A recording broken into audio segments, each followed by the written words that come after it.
Gentlemen, got a question. Have you ever had anybody try to explain to you acceptance for value? I mean, you heard of A4V, and there are, hold on a minute, let this YouTube go on up. This is that Redemption with Jamie Foxx, the Tookie Williams story. But let me go ahead and show you all something so that y'all can get the understanding. Let's just do this. A4V. That's all I'm going to type in. I'm going to hit enter just in YouTube. Okay? Just in YouTube. Okay? $4,317 debt dismissed without the UCC or A4DB process available. Oh God. Oh God. Without the UCC or A4V and they can get it dismissed? I wonder how much money they're trying to make off other people. Okay? Now, let's keep going so you guys understand it. Instructions. Really? Look at this, ladies and gentlemen. This is from the Legal Redress Commission. This is not from me. I didn't do this. Okay? 6 years ago, that was my baby. My organization. I definitely wouldn't. Let me make sure. Because that was 6 years ago, y'all. Hold on now. Let's take a look at this. See who this is.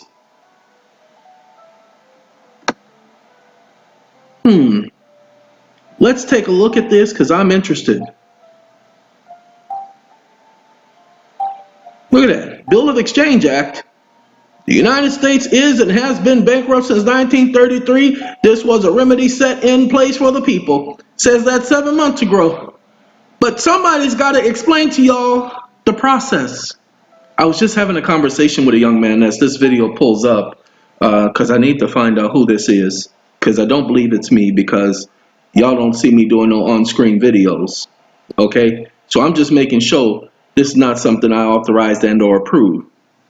And, you know, I kind of let the Legal Redress Commission go. I said I was going to go after it and stab them in the head, the neck, the throat, the eyes. But everybody reaps what they sow. And so I'm going to let them reap what they sow. Hopefully, I'll be able to let it go completely. But if I don't let it go, I always have my arsenal. Anyway, I was explaining to a guy earlier today. Hello, everyone. Oh, no, this ain't. Today is October 2nd. This is a video 10. somebody linked. I'm doing a little instruction video on how to accept. Okay, so this is probably a video. I probably allowed it to be up there. So I'm going to accept the blame for this one. I probably allowed it to be up there because it talked about A4V instructions. Okay, so that's why I probably allowed it to be up there. But let's do this so that you understand. Pay bills with your signature. A4V, accepted for value, set off and discharge. Ladies and gentlemen, as all of you know, many of you tried this and it doesn't work anymore. Why? Deep meaning behind accepted for value. Deep meaning? Why would it have to be deep? Accepted for value. There's the stamp that people were using. TDA accounts. A4V. Don't pay your bills. Remove it. Uh-oh. Look at that. He's got don't pay your bills. Remove it. And join the debt doctors for more updates. And they give a number. 561. That's 561. What state is 561? Look at that. Florida? Debt Doctors, LLC? Uh-huh. You need your title, not a name, for A4V. Really? Interesting. 1112, A4V through the Federal Reserve Bank and discharging debt. Update. Okay. Ladies and gentlemen, this video on the EON channel, as I was trying to tell you guys, we were doing the Federal Reserve thing a long time ago. So by the time all of you were catching up in June, July, and August of 2017, you must understand it wasn't going to work very much longer. Not very much longer. Okay? Just not much longer. Oh, now this one right here, how to find the Chief Financial Officer to do an A4V. Okay? Understand contract law. You know, this is interesting. Well, anyway, I'm gonna let that one go. And then let's go. No, it's not interesting because of what it talks about. It's interesting because of the format that the person is doing the video in. Okay? But A4V stamp, UPU, United Postal Union, other remedies. Okay, and then it's got 55 video, remittance, discharge, debts, and A4V. Discharge. There is so much, pay attention, junk out there with all of these Nubians coming in and acting like they're experts, acting like they can tell you how to do all of this when they themselves were the ones watching all of these videos, and they may have had one or two successes because they allowed it to slip through. But don't do that, people.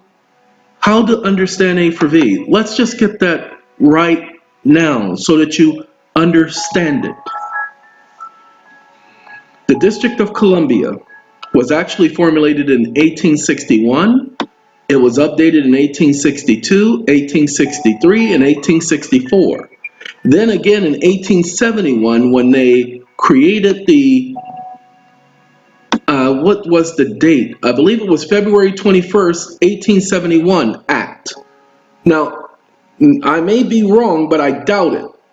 Okay, February 21st, 1871.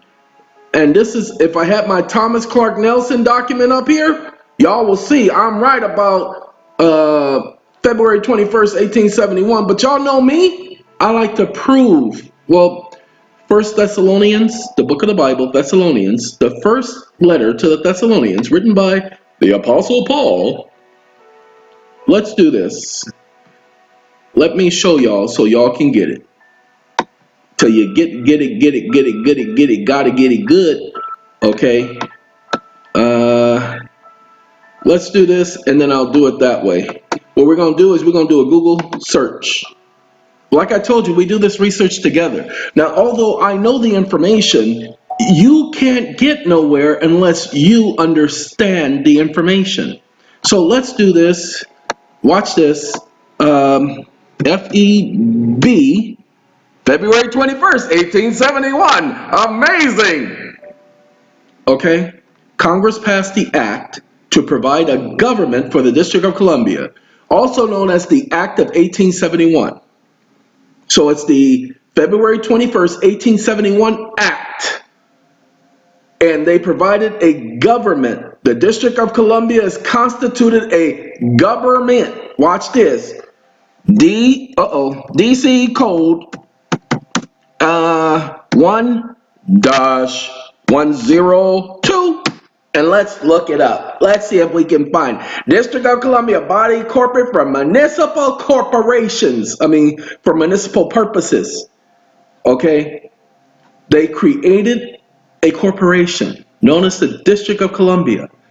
Every county, every city, every town, every village, every small little suburb are all districts under the District of Columbia. And if you look up DC code let's do 1-101 to territorial purposes. The District of Columbia, the portion of the territory of the United States ceded by the state of Maryland for the permanent seat of government of the United States, including the River Potomac. Oh, that is just pathetic. Anyway, in its course through the district and islands therein. Pay attention. In its course through the district? What the? Ladies and gentlemen, rivers never end. They only flow into larger bodies of water. And so what they're saying is everything connected to that river, which is all of the oceans, all of the waters above ground and underground. Do you understand? This is what they did. They worded it this way on purpose.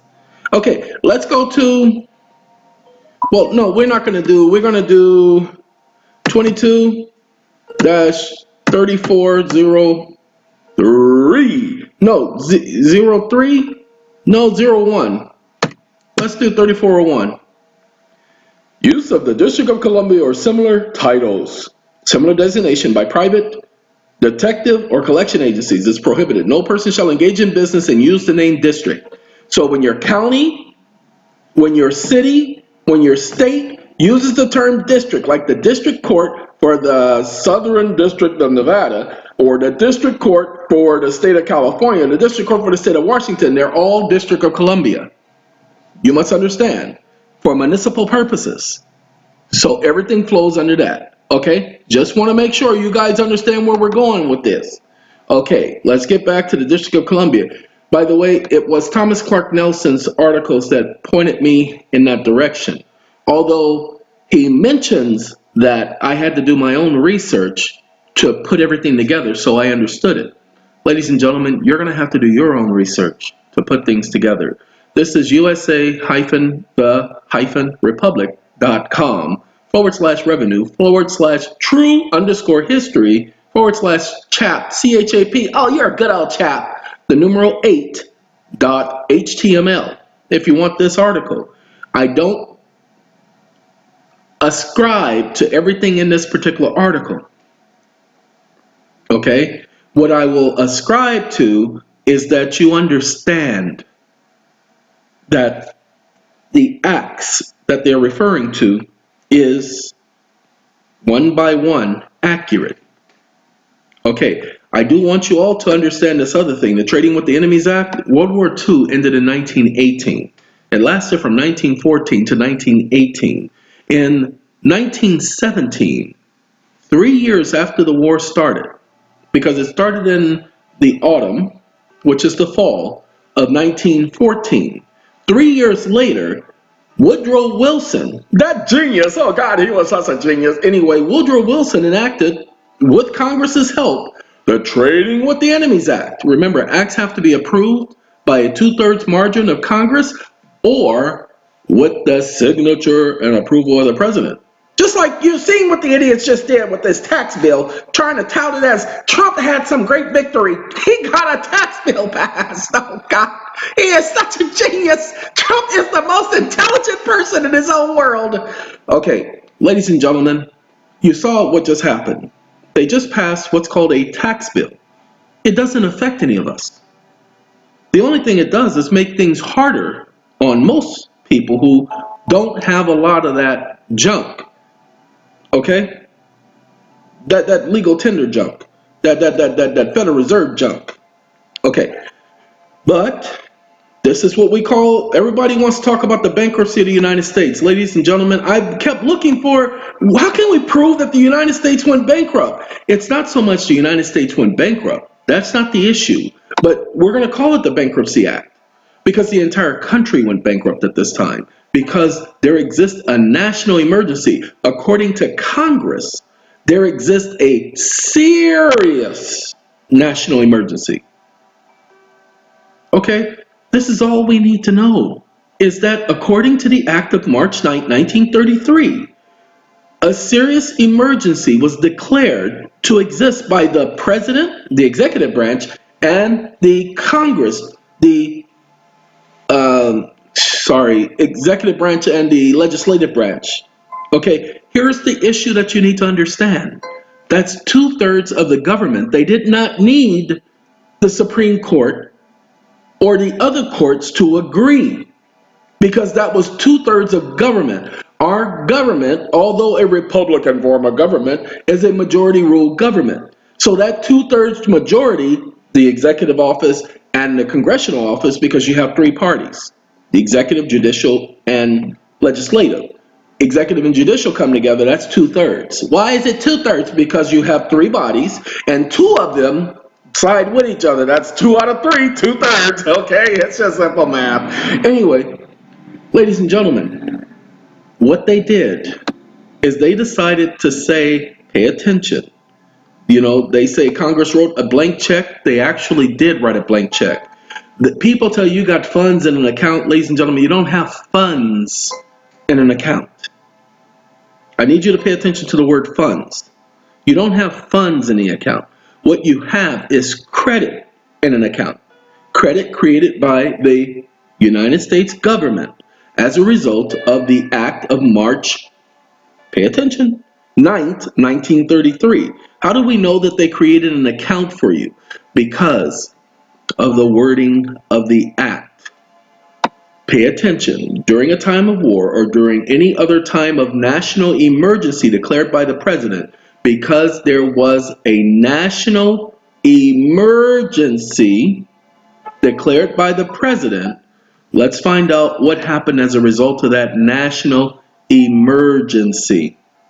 That national emergency made it possible for any person within the United States or any place subject to the jurisdiction thereof to have their banking activities suspended. It was called a bank holiday. That bank holiday, and this is all the banks were closed for the bank holiday. Ladies and gentlemen, the banks have still remained closed to the general public. Okay, you don't believe me, you just need to go back and read the Senate documents, which says it's still extant. Okay, look, 1973. Since March 9, 1933, the United States has been in a state of declared national emergency. These proclamations gave force to 470 provisions of federal law. These hundreds of statutes delegate to the president extraordinary powers exercised by Congress, which affect the lives of American citizens in a host of all-encompassing manners. This vast range of powers taken together cover enough authority to rule this country without reference to normal constitutional process. I promise you, this will be your baby. I've never read this before. I want you to understand, I never read this before, and I don't believe in coincidences, okay? But this lets you know what laws you're under. Now, technically, you're not under these laws, because what nobody bothered to say, except some of us, is that these laws were enacted under the Trading with the Enemies Act. See, are we still under a national emergency and martial law? Ladies and gentlemen, the Senate said we are. But pay attention. Pay attention. When he enacted those, he did it under his commander-in-chief authority. That does not affect the civilian population. The commander-in-chief has no authority over the civilian population. Congress, when enacting these acts, did so under the military section of the Constitution. Constitution hasn't been suspended. People have only said it's suspended. That's different from the actual authority to suspend the Constitution. Go and look. The only thing that can be suspended is the right to habeas corpus. Nothing else in the Constitution gives any of the branches of government the right to suspend the Constitution. Go ahead. Remember, the Constitution is the agreement between the people and the government.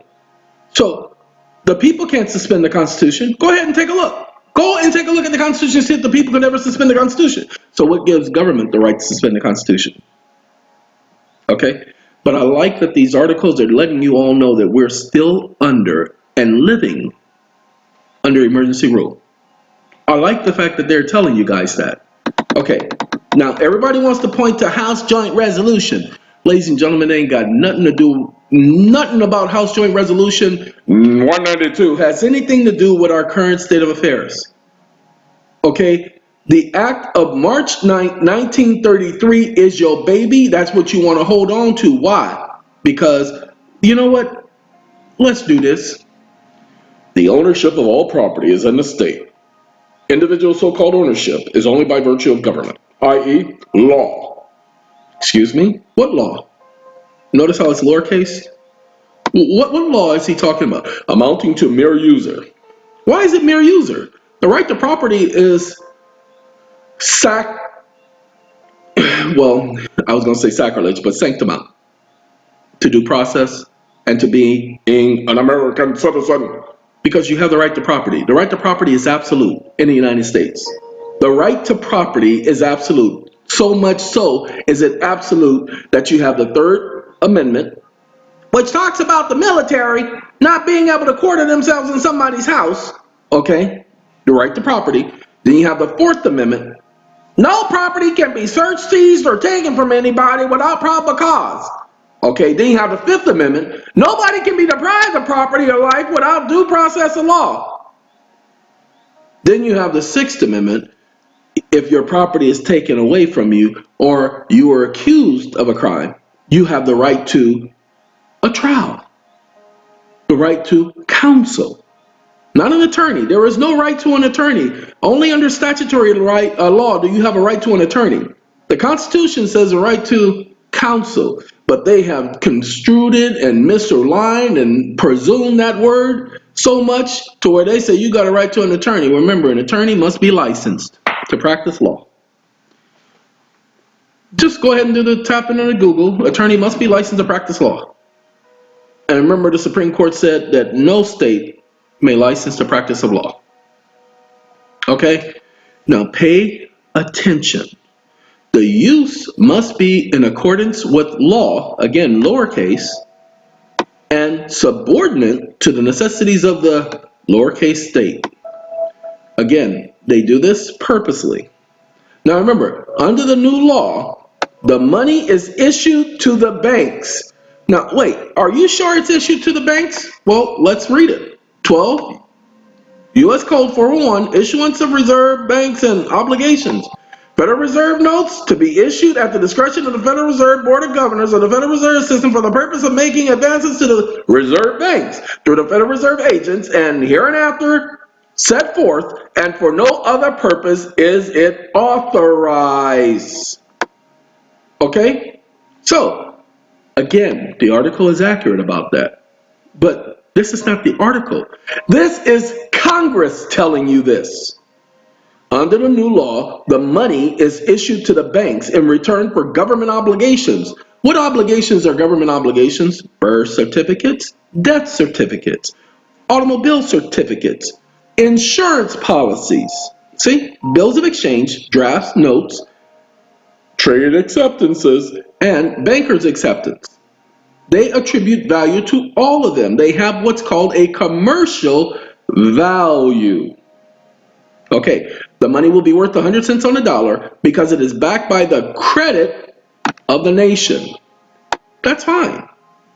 It will represent a mortgage on all of the homes and other property of all the people of the nation, which is why someone like me will tell you the only way you can acquire your property, since it is the government's and not yours as a result of the March 9, 1933 Act, the Emergency Bankruptcy Economic Relief Act, is to pay it to the order of the United States Treasury or the United States of America.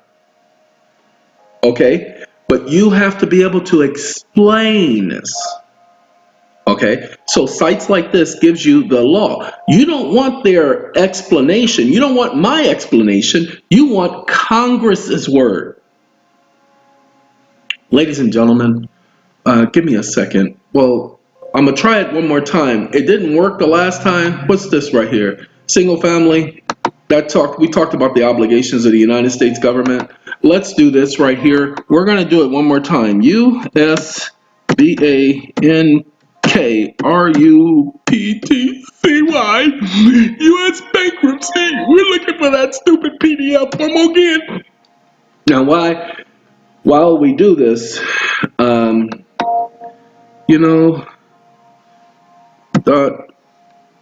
.pdf. And what I'm going to do, copy. Give me 1 second. We're going to that, and then we're going to go all the way back, and we're going to do that, and then we're going to do that. And see if we can find it. You see how Google won't let me find it? And that's the exact title of the document? Okay, but it wants to explain all of this stuff about the bankruptcy code and bankruptcy law, and none of it, none of the titles of any of these downloads is United States bankruptcy. Okay, this is what Google did to the algorithm. Now I want you all to pay attention. Before, when I did this and I looked it up a month ago, you were able to find it. Got to do some repairs, y'all. That's 360 total security. Okay, it's a free internet and system repair, all that stupid junk. I just use it because I like it. It makes me feel like everything is going so perfect. All right, what we're going to do, what I'm going to do, because you're not going to do it with me because you don't know how. We're going to go here, and then while we are here, get over here. We're going to put this in, let's see, V, Control V, gets me my U.S. bankruptcy. Let's see if we can find a document, because I'd rather look for the document. It's going to be in one or two places. Either going to be there or in my downloads.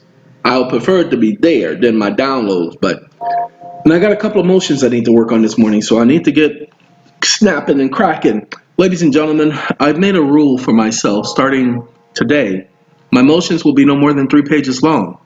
See, before I was used to explaining everything. You gotta explain yourself to them! Ladies and gentlemen, I ain't gotta explain myself to none of these idiots.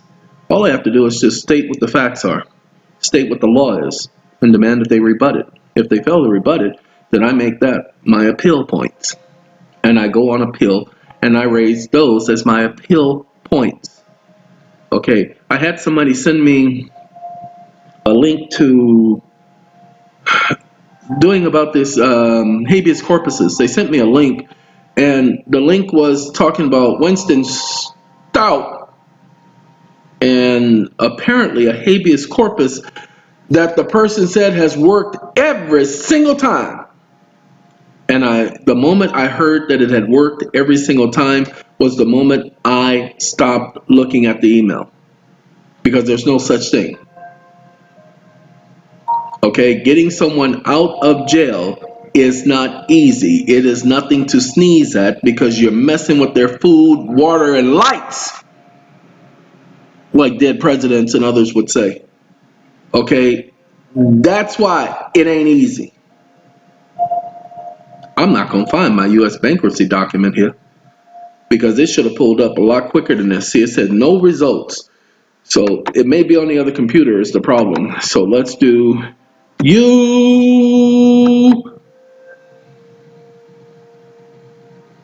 and it is a PDF. So putting U.S. bankruptcy PDF, but doesn't make sense, honestly, because I wish I'd known where the site was, because I know I have it on my computer. On my computer, I has it, but I don't know where it is, y'all. And I'm very upset that I haven't been able to find it. The reason why I am referring to that document, because it actually has the wording of the Senate. And it actually has my argument when it comes to that. See, this is all of these, none of these are titled U.S. bankruptcy. Okay, and I put .pdf, letting everybody know I'm looking for the PDF. And none of it is the PDF. So now what I do is I get rid of the PDF, and I just do that. And see, this is exactly how let me put the hyphen there. I'll put the hyphen. Let's put the hyphen. I don't know if it's got the hyphen in the original, but I'm going to put the hyphen because I'm thinking the hyphen might do me some good. See, it ain't there, y'all. So what I'm going to do is I'm going to put y'all on pause while I find this document, because I'm getting a little pissed off here. 1 second. Ladies and gentlemen, I simply couldn't find what I was looking for. So what I did is I decided to go to resolution adopted by the Federal Reserve Board, okay, now created a national emergency, okay, that those speculators and insiders were right was plain enough later on. The first contract of the money changers with the New Deal netted those individuals over a 60% blah, blah, blah profit. Okay, blah, blah, blah. All right. Whereas it is provided in Section 5 of the Act of October 6, 1917, Trading with Enemies Act, as amended, that the President may investigate. And so they enacted that. Now, what we're looking for is the banking holiday. There's a document I prepared for somebody, and Of course, you know the courts will not deal with this. They will not let you just throw this in their face like I did. The banking holiday of 1933, Presidential Proclamation 2039, issued March 6, 1933, and number 2040, issued March 9, 1933, temporarily suspended banking transactions by membered banks of the Federal Reserve System. Normal banking functions were to resume on March 13, subjected to certain restrictions. The first proclamations it was held had no authority in law until the passage of March 9, 1933 was ratified, a ratified act. That's this one right here. Now, this is what it says.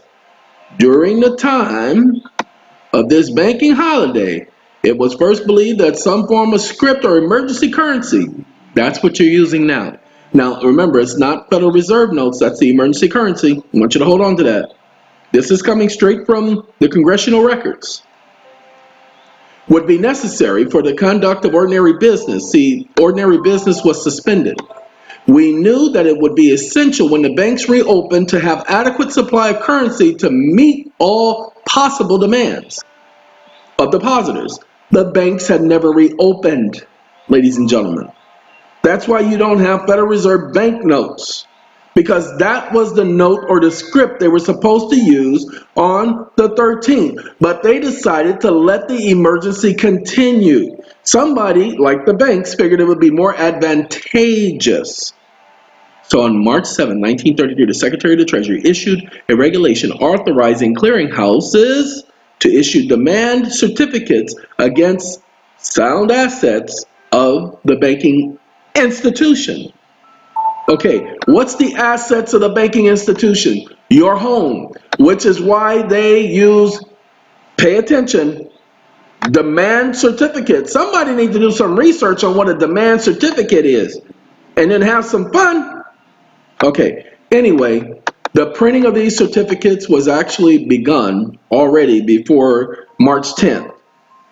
And they didn't even need the passage of the act. But after the passage of the March 9th, 1933, the Bankruptcy Act, it became evident that they would not be needed because the act made possible for the issuance of the necessary amount of emergency currency, Federal Reserve banknotes. Now let's pay attention. Upon deposit with the Treasury of the United States, 12 U.S.C. 411, any direct obligation of the United States, any Federal Reserve bank making such deposit in the manner prescribed by the Secretary of Treasury shall be entitled to receive from the comptroller of the currency circulating notes in blank. That's right, in blank. What does it mean in blank? That they can endorse it and they can do it however they want and they can put whatever amount they want. Duly registered and countersigned. Federal Reserve notes, ladies and gentlemen. Emergency Bankruptcy Banking Act of 1933. It's actually called the Emergency Economic Relief Act of 1933. That's the official title. Let's go on down here because we're looking for something specific. Remember, see, I told you, keep telling you about going to that Treasury website how they say Federal Reserve notes are not redeemable and receive no backing by anything. This has been the case since 1933. Okay, the notes have no value for themselves. Federal Reserve notes are backed with all the goods, and I say, how can they be backed when they said they're not backed by anything? Then they say they're backed by something. Can't have it both ways, morons. Okay, let's continue, because we're trying to show you the whole purposes of the A4V. Now, yeah, we can click that. Gave both retroactive and prospective congressional approval to any and all actions taken by the President pursuant to the authority under 5B of 1295B. Anyway, Proclamation 2038, Proclamation 2039, and Proclamation 2040. Those were the three proclamations of the President for that year. Okay, the President's Proclamation 2040, March 9 extended the national emergency and banking holiday he had declared on the 6th until further proclamation of the President. There has been no further proclamation of the President to cancel the banking holiday.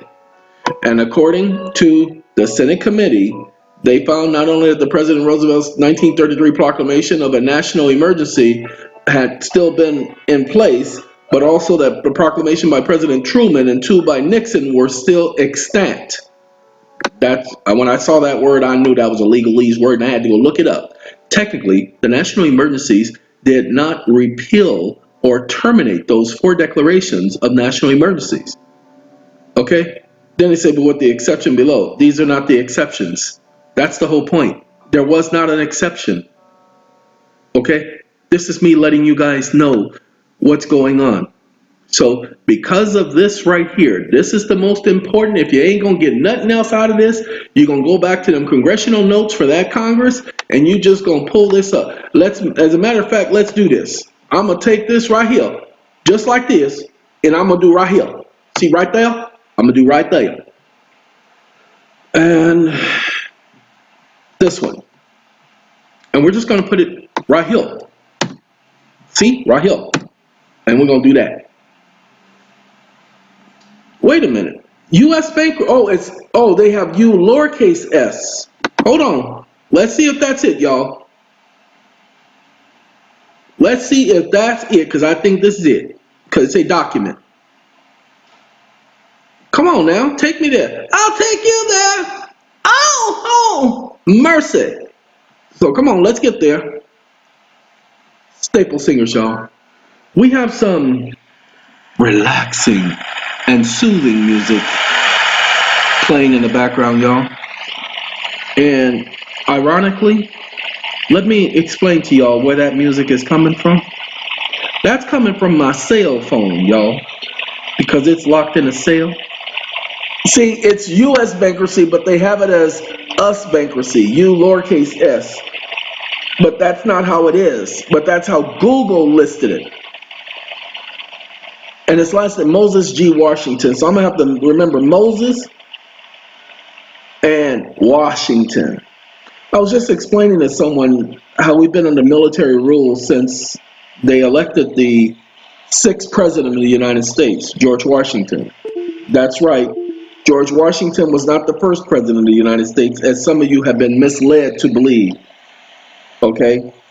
Sorry, I'm going to my music, and so I'm messing with the computer. Now this song is lullaby music. Relax. And this is called Sounds of Love. How does anybody know what love sounds like? I want to know what love is, and I want you to show me. Okay, how does anybody know what love sounds like? Huh? But it says the sounds of love. Delilah.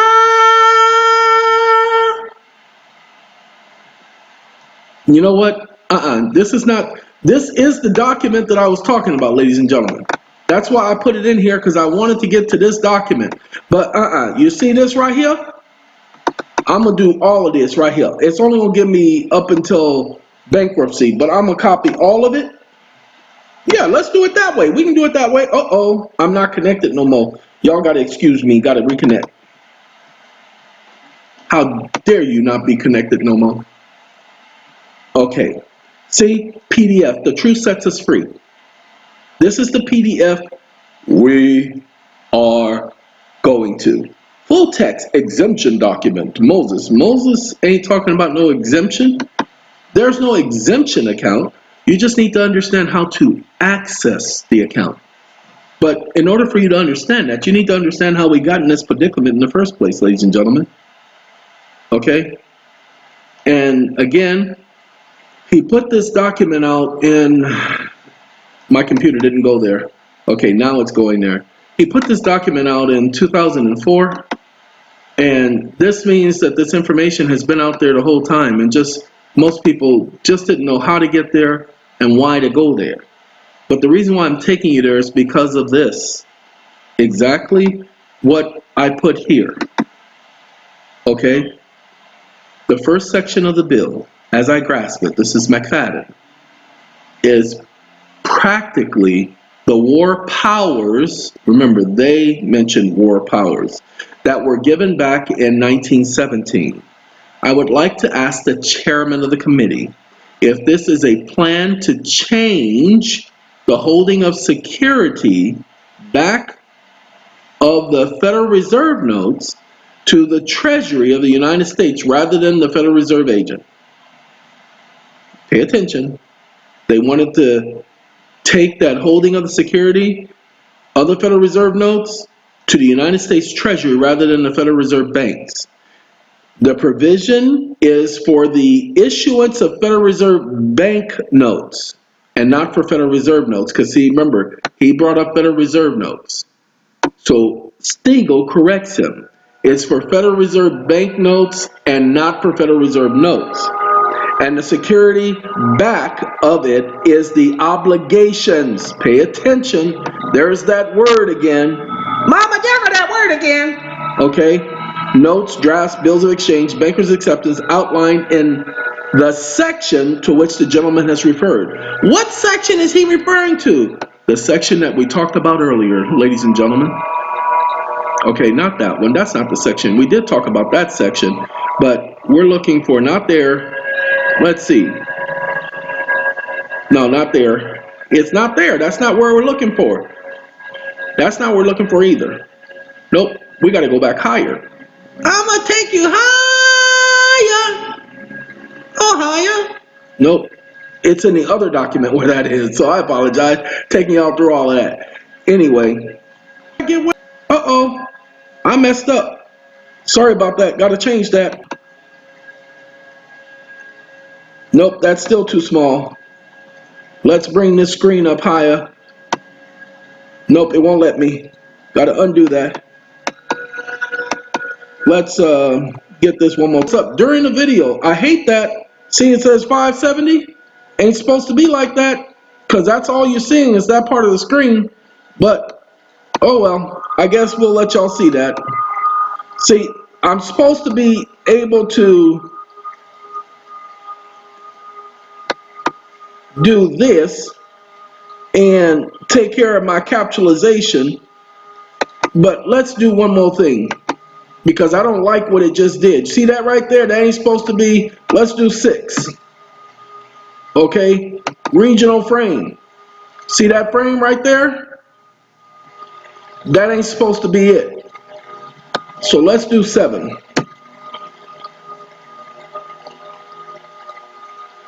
Okay, that'll work. That'll work. Get out of here. Don't want to talk to you right now. All right, let's do this so that we just cut that off.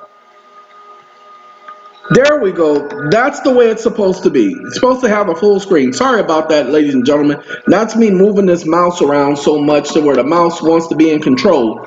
The mouse has it, y'all. All right, now he says, Mr. McFadden says, the new circulation is to be Federal Reserve banknotes and not Federal Reserve note. Is that true? Insofar as the provision of this section is concerned, yes.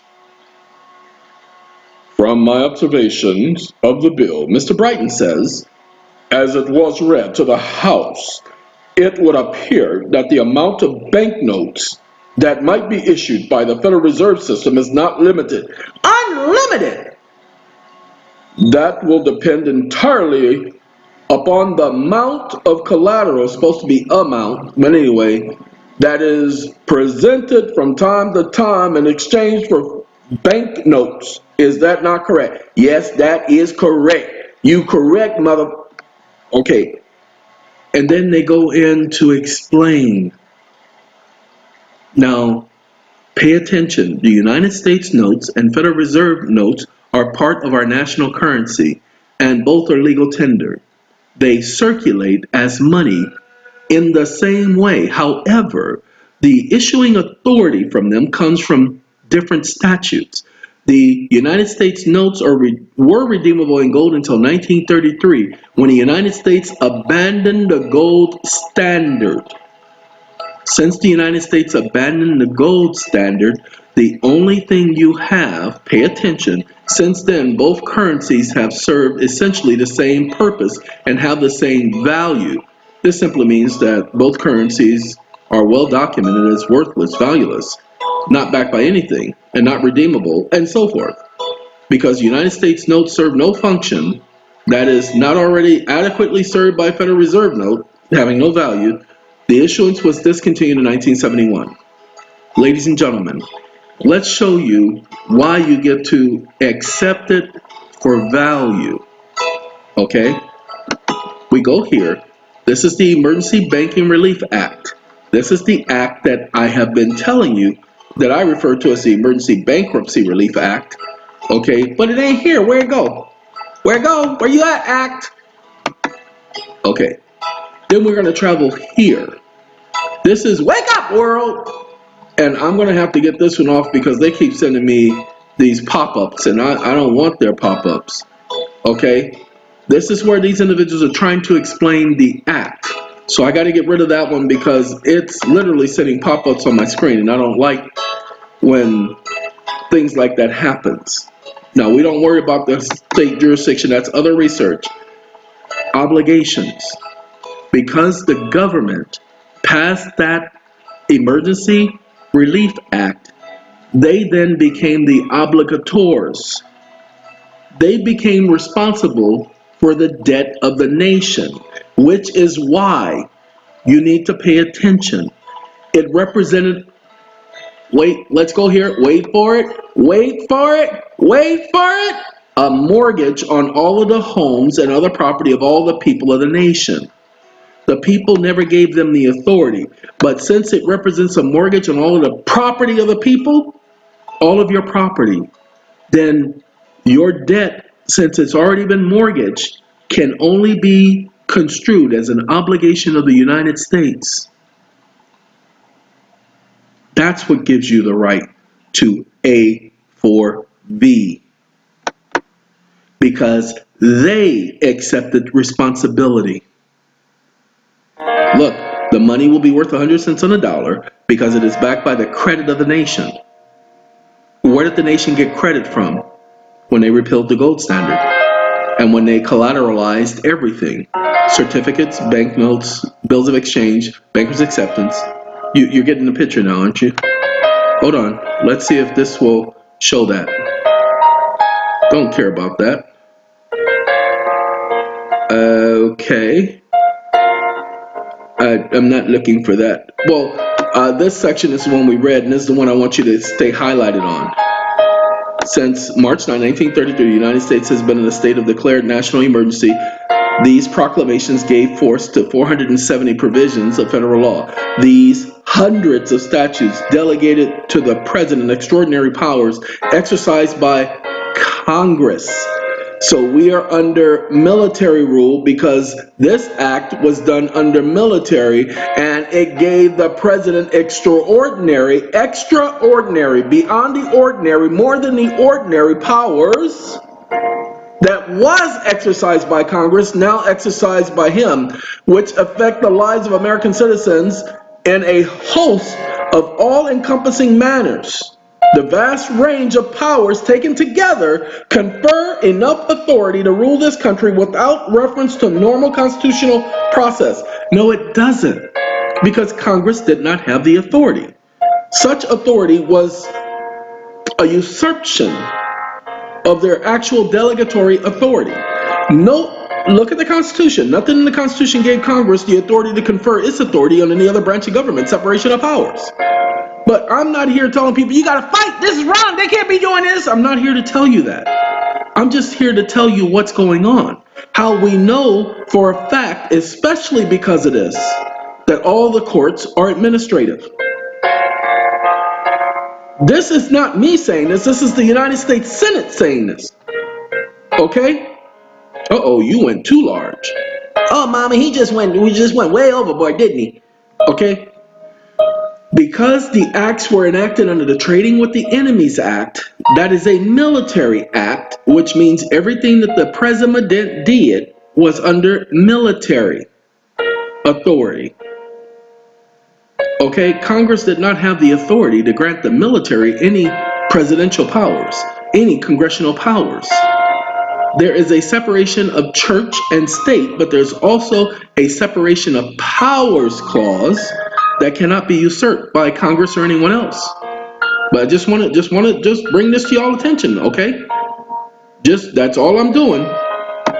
Now, let's get back to the Senate report so y'all can get it. these hundreds of statutes delegated to the president extraordinary powers exercised by Congress.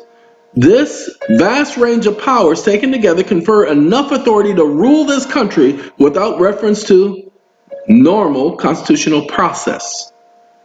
This is how they're claiming they suspended the Constitution, but they did not. The courts have condoned it because the president and Congress came together, but because nobody else has come in an articulate way and say, no, you can't do that. There was no authority conferred upon Congress or the president to do this. You have to understand, because it's an obligation of the United States, you can accept it for value on behalf of the United States of America and pay it to the order of the United States of America. Now, what did I just say? You have the authority because you fall under the principles of the Act of March 9, 1933. It's not that you're accepting it, the Act of March 9, 1933. No, what you're going to do is accept it on behalf of the United States because they're the ones who took away your power to access lawful money. Remember, you can't get lawful money if you go to the Treasury. How can you? What are you going to ask them for? I want lawful money. They're just going to look at you like you're stupid. You can call them up and say, I need to know the process for accessing lawful money. You can tell them, no, I'm sorry, you must misunderstand me. I don't want you to misunderstand me. According to your website, you say that legal tender in the form of Federal Reserve notes have no value and are not redeemable in anything.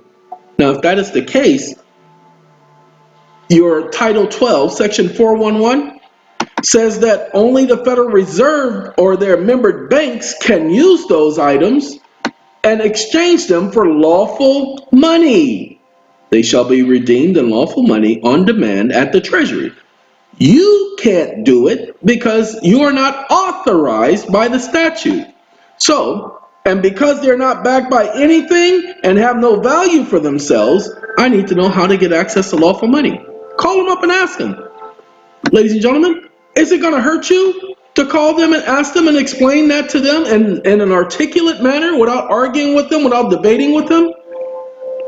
And just tell them, could you send me something in writing telling me how to get access to lawful money as prescribed by 12 U.S.C. 411? Really simple. Those of you who have taxes to pay, you can articulate an appropriate answer with the information that's tied into the statutes that I'm putting before you this day.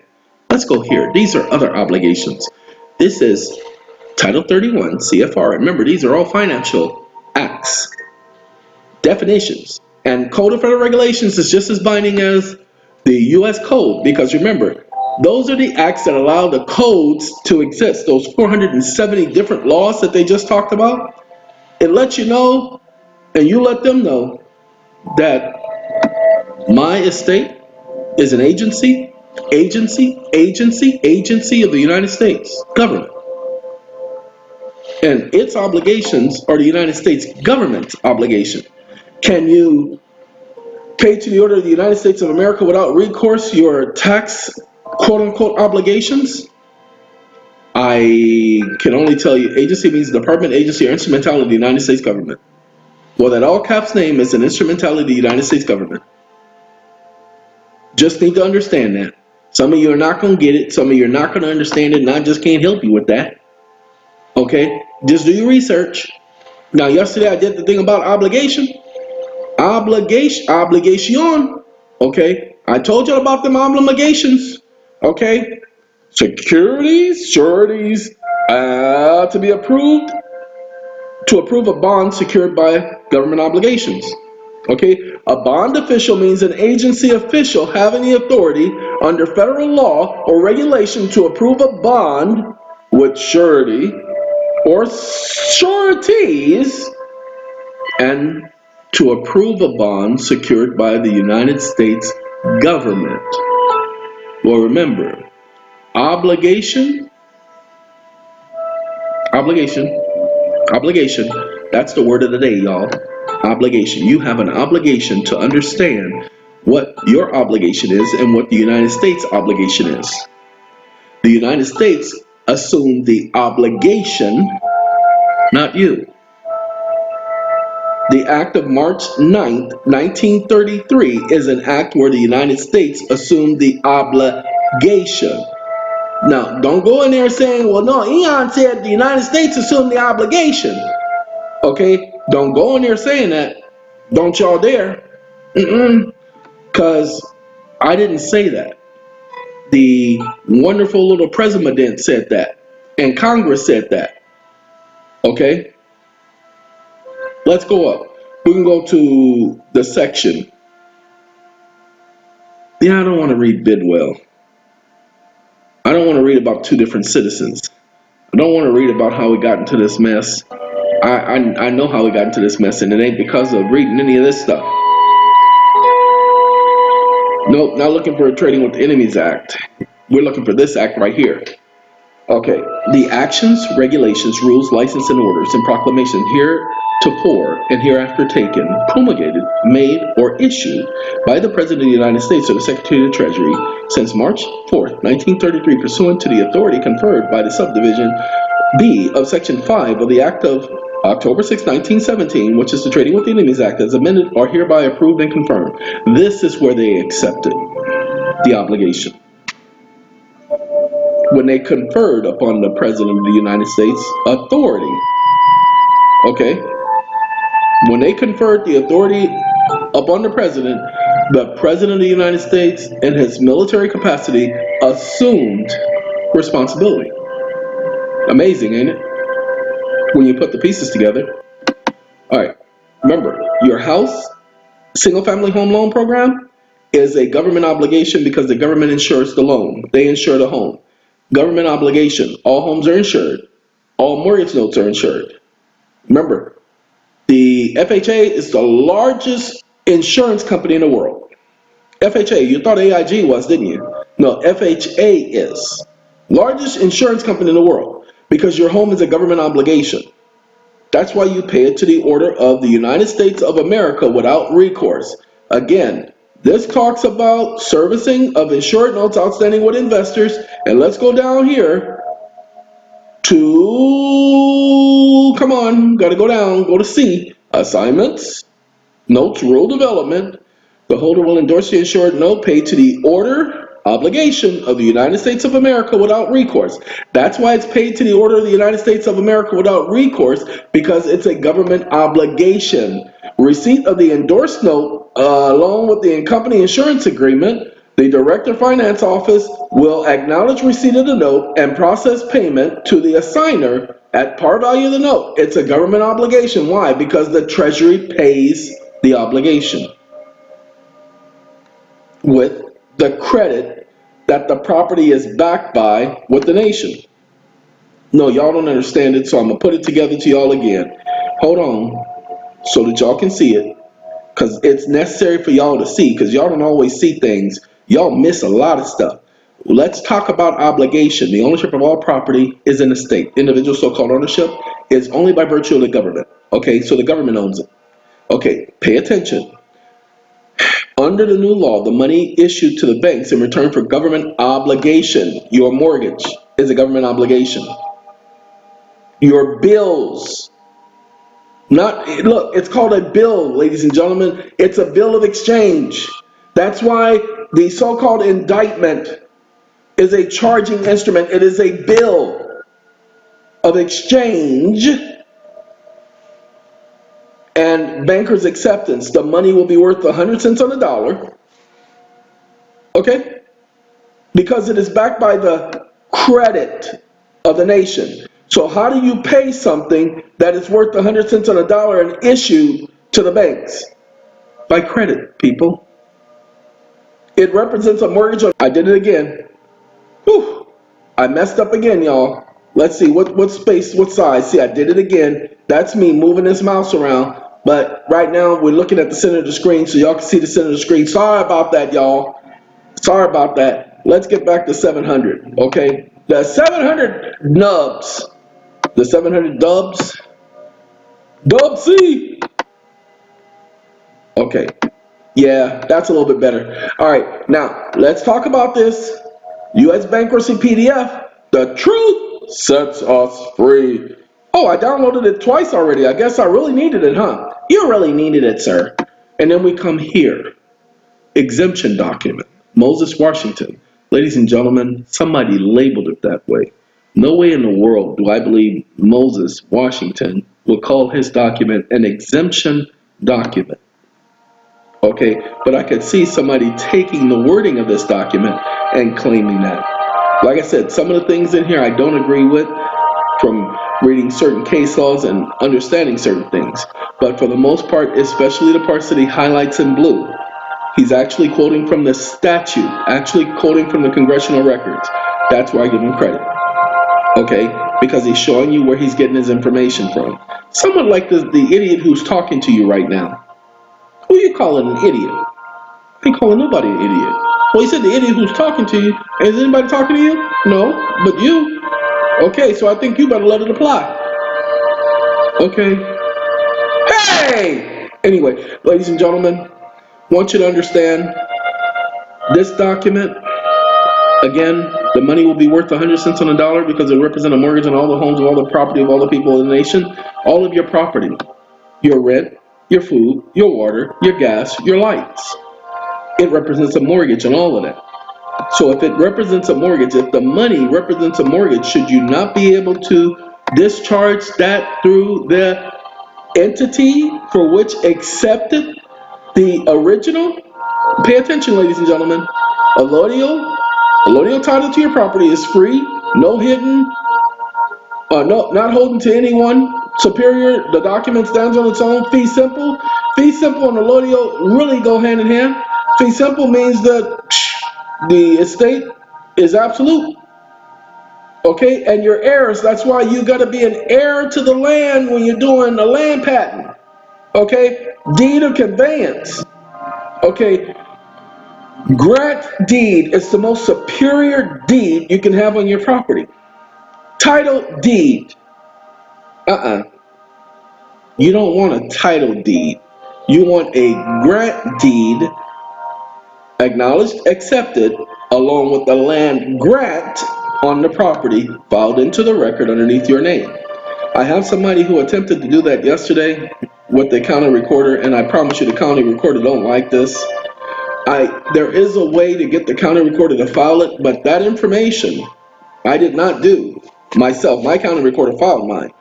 That information I did not do that the person gave me, but because someone else gave me that information, I have not asked them if I could tell that to the rest of you guys. And I'm a man of my word. I don't reveal other people's information unless they give me permission to do so. When somebody tells me something, they tell it to me in confidence, it remains in confidence. Okay? So, there you go. An hour, 3 minutes. I was telling someone, when you're competing with the system, when you're battling with the system, there is something that many of you are not doing. So let me give you the analogy.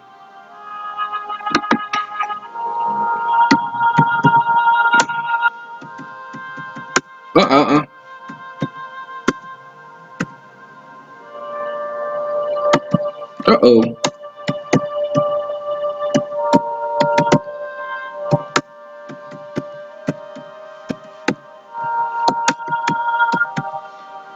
I typed in, use their own strengths against them.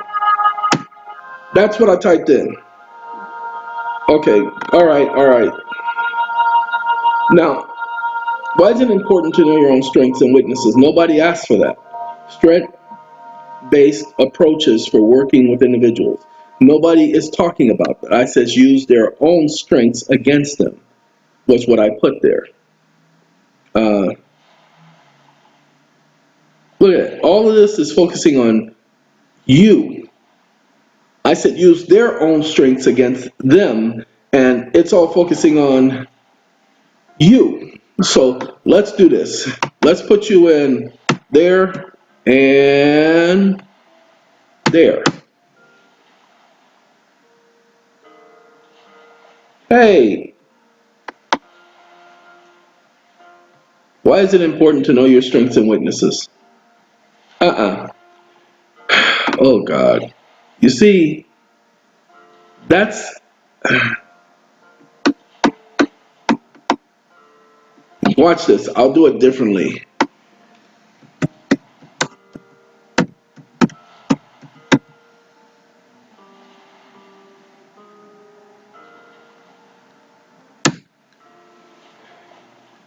Yeah, I don't know why I spelled enemy that way. 36 stratagems. Kill with a borrowed knife. Attack using the strength of another in a situation where using one's own strength is not favorable. Trick an ally into attacking himself. Bribe an official to turn traitor and use your enemy's own strengths against him. Ladies and gentlemen, as I tell many of you, I used to play basketball. I do not play basketball anymore. God, no, I can't play basketball anymore. You couldn't play basketball to begin with. You better shut the up. Anyway, ladies and gentlemen, when I used to play basketball, I used to be on the court, and I'm 5'10" and a half. Okay? And at 5'10" and a half, in shoes, 5'11" and a half. But I wear 19-inch stilettos. Your mama. Anyway, I would be put against the 6'7", 6'8", 6'9" individuals on the basketball court. Even though we had individuals who were 6'5", 6'4", 6'2", they would put me on the tallest guy on the court. Why? Stronger than everybody else. Second, could out-rebound everybody else. Well, what I would do was the same reason why you would take Dennis Rodman at 6'10" and put him against somebody who's 7'4". Okay, or Charles Barkley, who's 6'6" and a half. He says he's 6'7", but he ain't. Some records show he's 6'9". He ain't no 6'9". Well, anyway, the reason why you put Charles Barkley on centers or Moses Malone at 6'10" against Kareem Abdul-Jabbar. What I would do is I learned from people like Barkley, like Dennis Rodman, like Moses Malone. These were my favorite players at the time. So I would lean on my opponent all during the game. Don Myers, the great coach of Michigan, also suggested such. So I would lean on the players, lean all game long. They would get tired. They would push me off and hit me. They would yell and scream at me in front of everybody trying to embarrass me. And I'm just looking at them like they're crazy, and I go on doing it all game long. By the end of the game, I'm out rebounding them. They're now being yelled at by their teammates. They're now being embarrassed. People are laughing at them because I'm out rebounding, outscoring them, making easy layups, okay, and then shooting over them. It was a strategy that I used since I was about 17 years old, and it always worked. Well, ladies and gentlemen, what I have just done is I've just shown you your enemy's strengths. Pay attention, all of you. This is what they rely on. They rely on their laws. They call these laws. And remember, congressional intent. That's why you need this, because this shows congressional intent. Ladies and gentlemen, that's why you need, not that part right there, we're going to go up. That's why you need this, because this shows congressional intent. This lets you know exactly what Congress was intending. Okay? Congressional intent is paramount, because the courts cannot go beyond congressional intent. Okay, that's why I showed you this. Okay, that's why I showed you, not this, this one, about the instrumentalities. Okay, because whether or not you've ever been called an instrumentality of the United States, trust me, that all caps name is an instrumentality of the United States. So don't refer to it as an all caps name. When you're doing the non-individual bankruptcy, you say, oh no, that's an instrumentality of the United States. That's all you have to say. Don't let them say, well, no, excuse me. That's not enough to rebut the presumption. That's all you have to say. Excuse me, that is not enough to rebut the presumption. You need a preponderance of evidence and not just mere words can rebut that presumption. And then, oh, let's do this. Yeah, we got to do this because it's necessary for you guys to understand this. So we got this document, as you see. I've already saved it several times. This is what you need to do. F, error, Visa, Visa, like Asia. Visa. What's that? Can anybody tell me what that is? I know. Oh, Mr. Carter, I know. Anyway, shut up. Ladies and gentlemen, this act right here. This is known as the Foreign Sovereigns Immunities Act. Oh no, I'm not no sovereign. You're not gonna have me going in there saying I'm a sovereign. I go in there saying I'm a sovereign. They're gonna make me look like I'm stupid. They're gonna make you look like you stupid?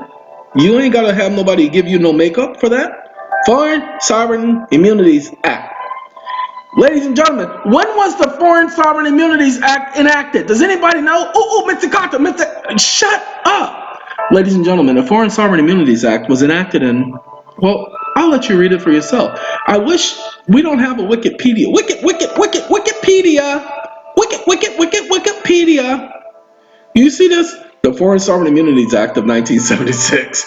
Look, let me let you guys know that that is incorrect. Okay?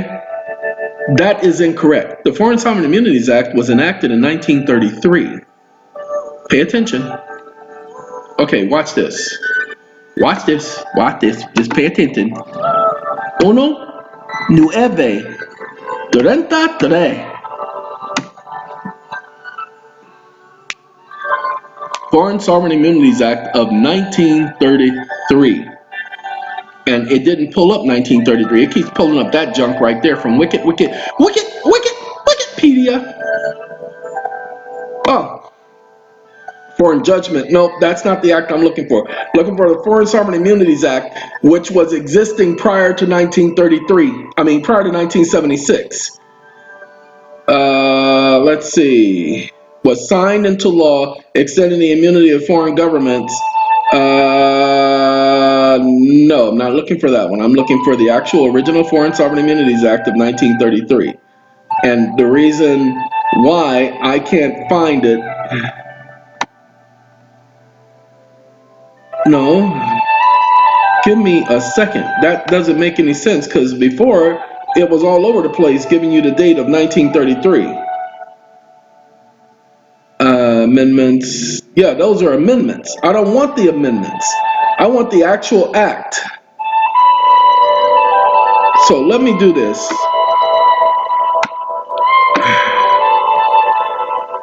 Let's do this.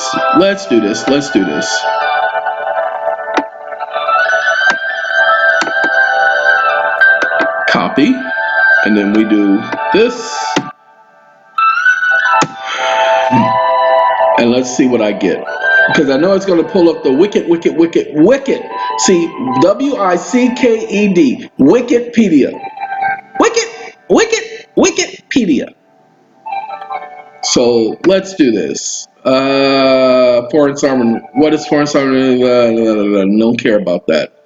I need to date. The date. See, they keep giving me 76.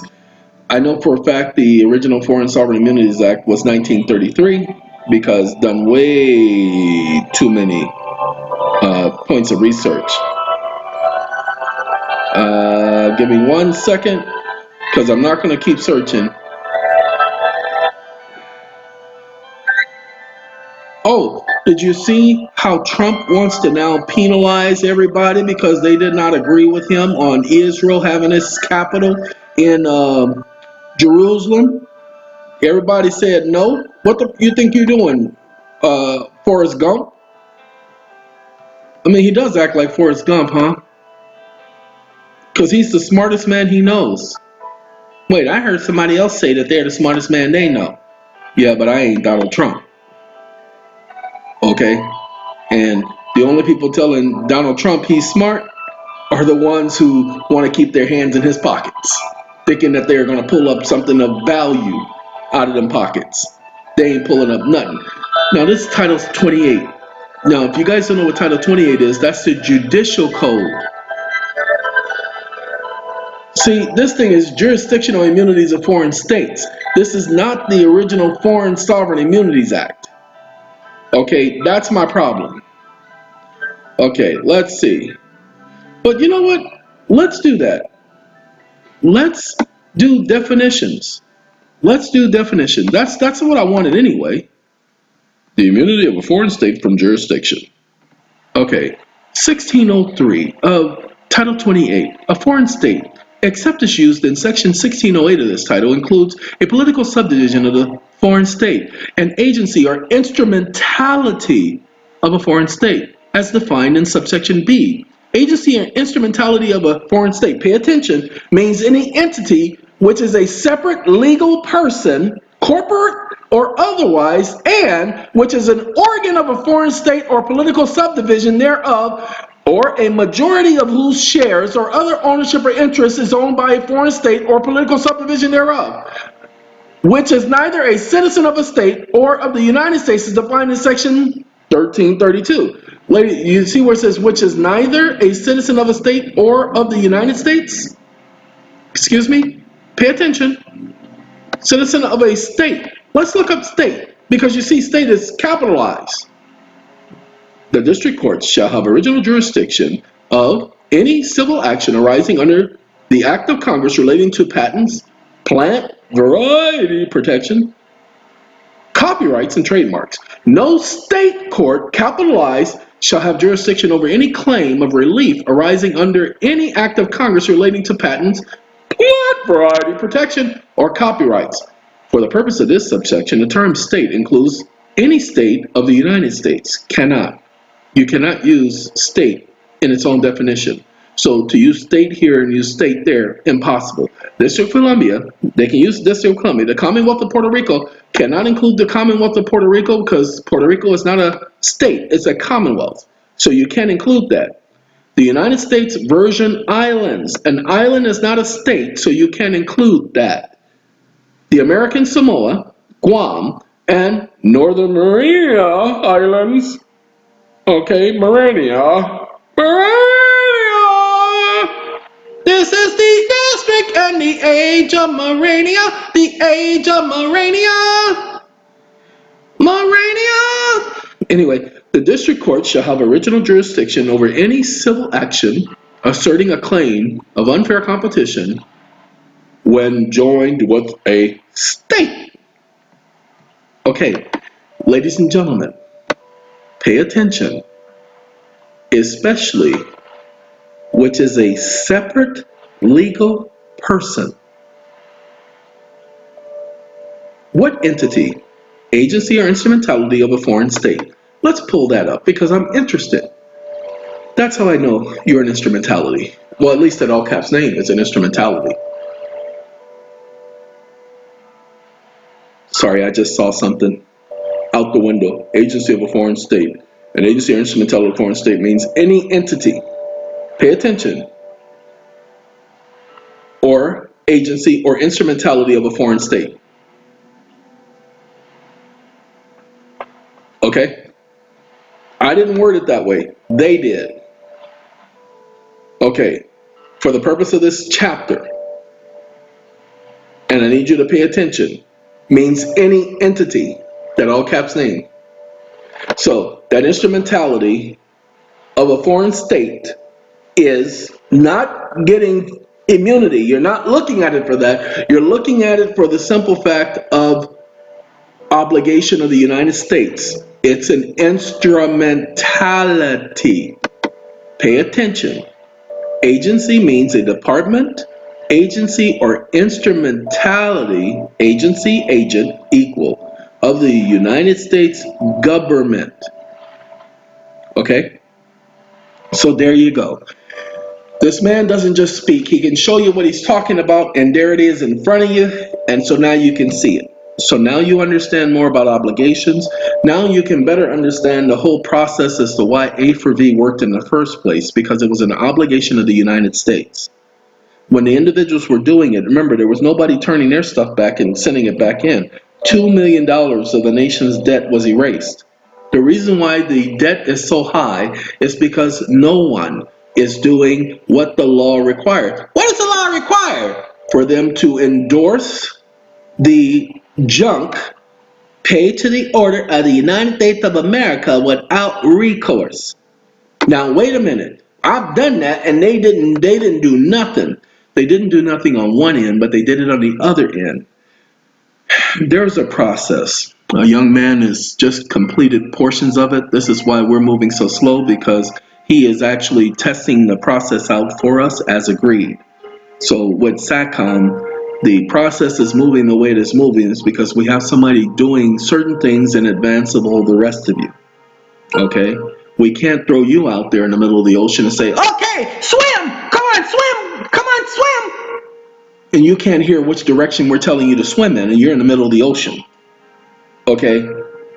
Because we can't do the paperwork for you. The law does not permit us to. But what we're making sure of is that you have control over that agency, that instrumentality, power of attorney. That's why the first thing you do is a POA over that entity. But there's other paperwork that is necessary within the system. We have to use the system's mechanism to our advantage. That's what this is all about. So, ladies and gentlemen, instrumentality, agency, that's where we're headed. Control, that's where we're headed. Secret Agent 86, Maxwell Smart. Get smart here. Okay. 99, Chief. Okay. That's what we're doing. We're trying to gain control. But there's some other things that we're doing. SATCOM is here for the people. And if only you guys knew how in every single conversation I keep making sure everybody focuses on you. We brought in 21 new people. Ladies and gentlemen, of the 21, 7 of them are still here. The majority of them are gone because they weren't here to help you. But the people who are remaining, they're going to form the nucleus of SATCOM. They are loyal. They are going to be well shown appreciation for in the very near future. Okay? SATCOM. That organization, here to help people. People keep trying to contact me on behalf of SATCOM, thinking that I'm going to speak on behalf of SATCOM from my personal email account. Ladies and gentlemen, you cannot contact me through SATCOM. You cannot contact SATCOM through me. It's not possible, so please stop trying. But you said it's at the end of this video, but you didn't say it on any other video. I've said it on video way too many times, so shut it up. Just shut up. I'm sorry. Woosah. Woosah. Sorry, every day somebody's trying to contact me about SATCOM, and they think they're going to get some tidbit out of me. Then we have some people who try to contact me wanting to start a conversation. You see, the reason why I don't respond to a lot of emails is because once I respond, then there's a follow-up question, a follow-up point, a follow-up comment. Ladies and gentlemen, I ain't got time for no follow-ups. This ain't no medical appointment. Okay, we don't do no follow-ups. Not at the EON channel, we don't. There ain't gonna be no back and forth. But most people want that back and forth stuff. I ain't got time for no back and forth. As a matter of fact, hold on. This is Thursday morning. I've been in the habit. Somebody did. Oh God. Okay.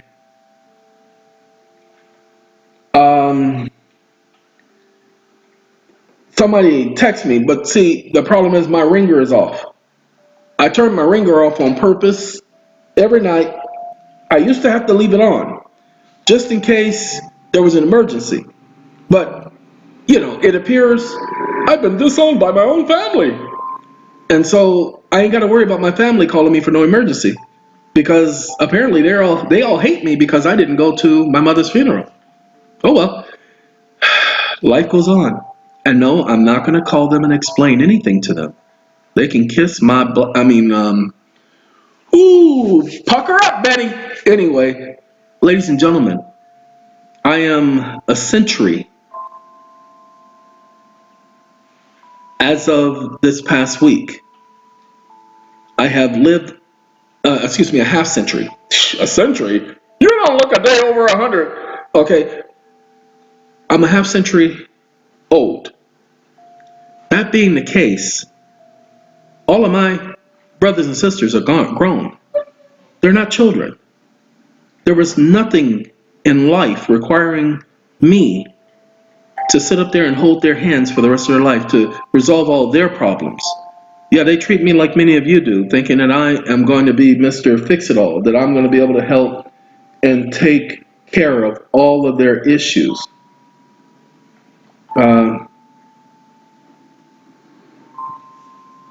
Okay, give me a second. Okay, sorry. Somebody just text me, but I understand who texts me. It's an individual who I'm going to be doing a consult with. But before we did the consult, I had a conversation with him this morning about some non-important things. And so he was leaving me a text message. But again, my ringer's down, my notifications are down, and I just turned them up a moment ago so that, we can take care of that. And here's another person asking a question about nationality.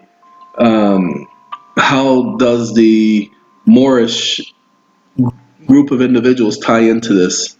Ladies and gentlemen, I had somebody send me an email showing me where the congressional record recognized the Moors. See, watch this.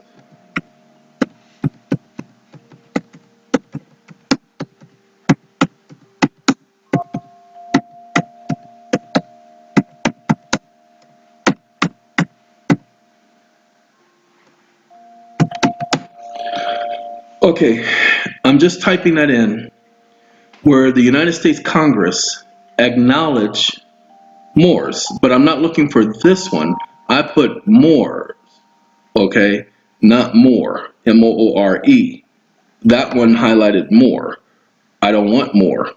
See, that one is still more. Okay, let's do this.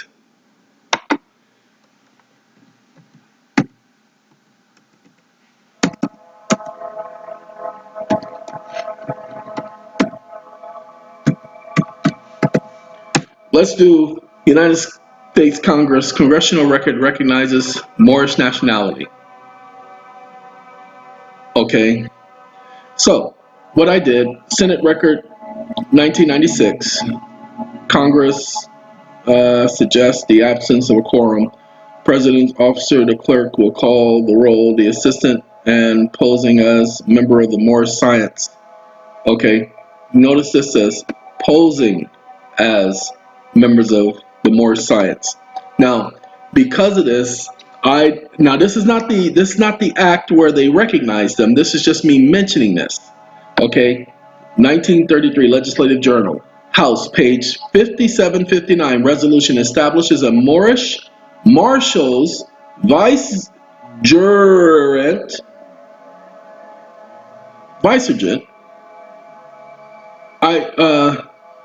service as a bureau of the Department of Justice, executive branch. Introduced as Senate Joint Nationality is the order of the day, New Mecca. Okay, there are several, this is Taj Tariq's group right here. Okay, there are several congressional records that recognizes the Moorish nation. As long as Congress recognizes them, that means the United States government recognizes them. However, many of them have gone into court and they have opened their mouths to their own detriment. Got to start it all over because what I did was it didn't like it. So I have to start it all over again. Starting all over again is gonna be rough on us. We gonna make it. Anyway, we lost what we had, and that's what hurt us so bad. It set us back 1,000 years. Ladies and gentlemen, we have the congressional record where they recognize the Moors. It's just the Moors are so disfragmented, so much fighting against each other, arguing with each other, putting one point of view over another point of view instead of coming together. If they would come together, they would be a pretty interesting force to reckon with when it comes to advocating their rights. Then their documents, then their identifications would be accept it and respect it because they would have no other choice. Because they are recognized by the United States government, but they won't come together. They can't even figure out how they're going to move forward because they're afraid, well, if we let such and such be in charge, well, why can't we just pick a Congress? Why can't we do this? We don't want to be like the white man. Interesting, ain't it? Like I told someone, when it comes to being an inheritor of your land, there's nobody that can challenge that. Nobody can challenge your Moorish heritage. Look, your heritage can be by marriage. Your heritage can be by association of relatives or cousins or adoption. Your heritage, no one can question. I don't care if you don't have Chickasaw or Cherokee or Chippewa blood in your DNA. That still doesn't mean that you're not of the Chickasaw, or Cherokee nation. They have to rebut the presumption, and DNA is not enough to rebut any presumption. Okay? Sorry, DNA is science, and they fully haven't understood the science. Although they mapped the genome, just like they want to sit up here and patent people's DNA and patent people's blood, and they can't do that, ladies and gentlemen, because they would have to be in control of your blood, control of your DNA. They are not. Possessions is 85 billion tenths of the law. Okay? You are in possession. But I can't teach that to people. You have to understand these things. So again, as we say about the Moorish nation, let's do this again. One more again, y'all. Just one more again. I was doing some downloads and one of them didn't do, and that's what set this whole thing again. So I have to resume. See, it won't let me do it. Y'all see that? So I'll do that later. Anyway, it's time for me to end this video. And what I'll do is that particular document, I will take care of another way. Okay? Because it says it failed. This is Freedom School. Okay, so what I do, this is what I do, y'all. Watch this. Let y'all know nobody gonna sit up here and rule over me like that. Yeah, let's go there. Let's just go there. Let's just go there. Let's just go there. Since it won't let me resume it, it's a PDF. It's Senate Resolution 62, contracts payable in gold. Okay. I was on YouTube and they were talking about this whole Ben Lowry was talking about the so-called that movement that people were calling a sovereign movement, the redemption movement. Ladies and gentlemen, every last one of the so-called gurus in jail. I just heard that Dean Clifford got released after 3 years in prison. Didn't know what happened to Dean. And it kind of bothers me that they continue to do this to people. And then they discredit them by taking their words and using them against them. When I heard that, what's his name, Winston Strout had gone to prison. You know what? I just closed something I wasn't supposed to close. That was one of those failed ones, and I was supposed to restart it. And so that's my fault. Anyway, that Winston had gotten 19 count indictment. Ladies and gentlemen, just because he got an indictment, pay attention. It doesn't mean that he actually did any of those things. That is the junk that they claim he did. But we have people out there on the internet want to say, well, he must be guilty. The only thing that I would have to say that's different for me than everyone else is I refuse to charge you for stuff that so that you can make my life better. Ladies and gentlemen, some of the seminars that some of these so-called gurus were charging people to come to was in the thousands of dollars per person. I don't think so. I don't think so. But this is what people were doing. They need to stop. Give me 1 second. Do you see this site right here?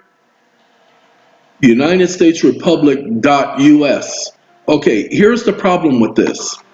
This site right here is, whew, that was way zooming in and out. Okay, let's get down. I want to be able to see the whole screen.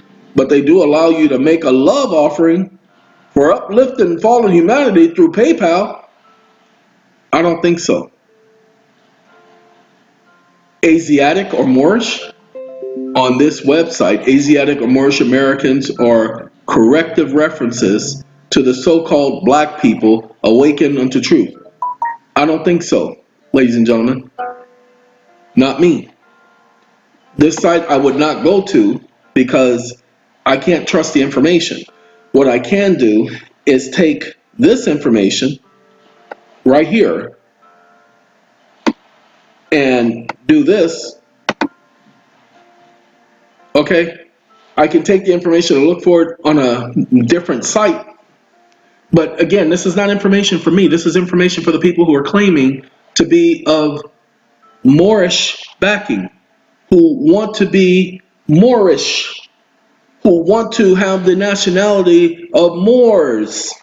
This is information for them, letting them know that most of them have become Moors without doing the research as to understanding exactly what's required for them to document their nationality.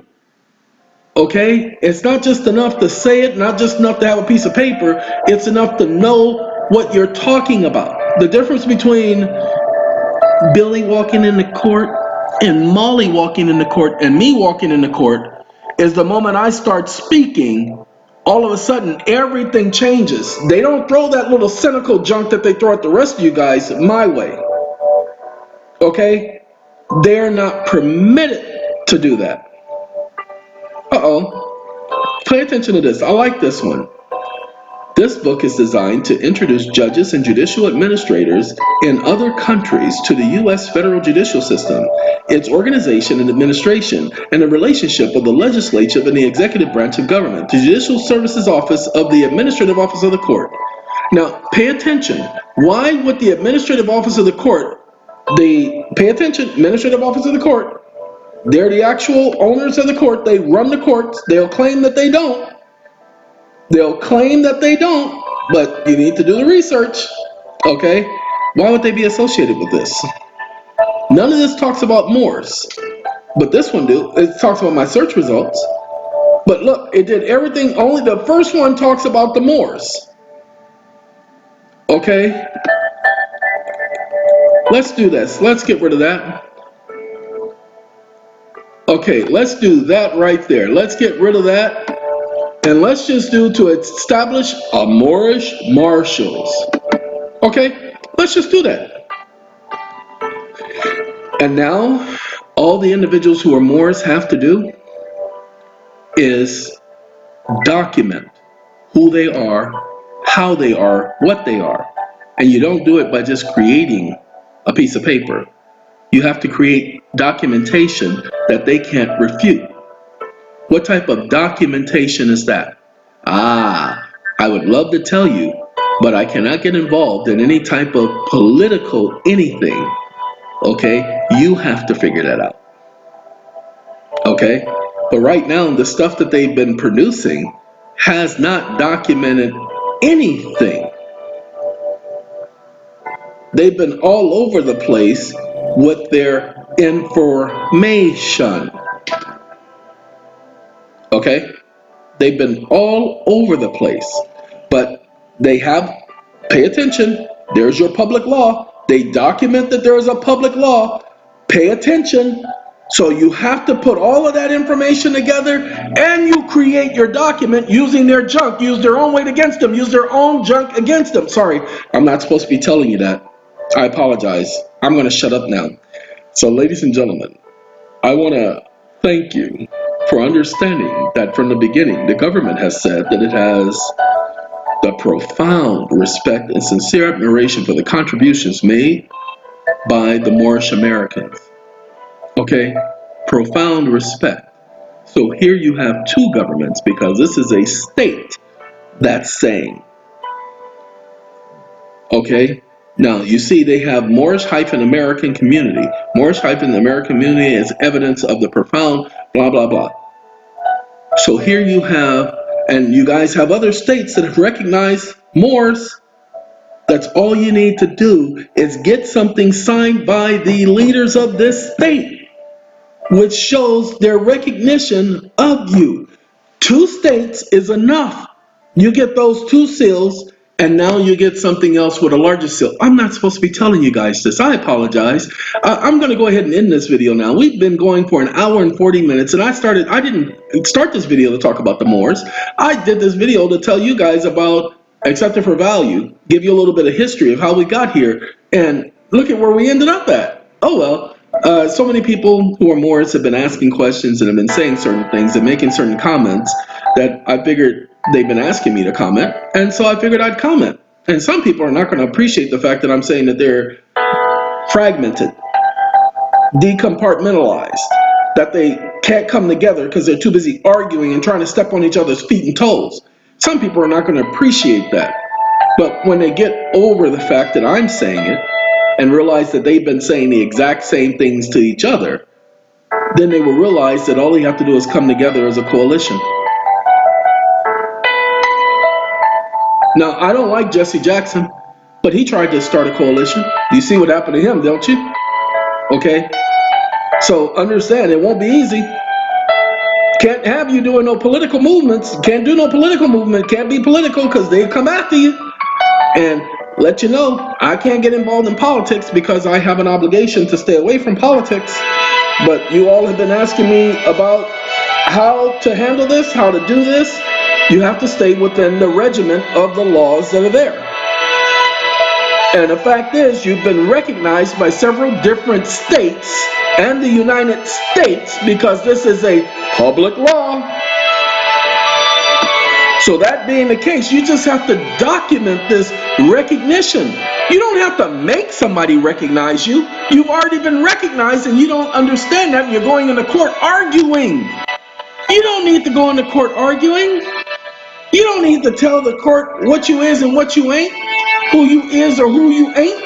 You just need to understand that under that, you fall under the Foreign Sovereign Immunities Act. Oops, did I say that?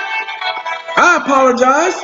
You got to go read them definitions of the United States Foreign Sovereign Immunities Act. Okay?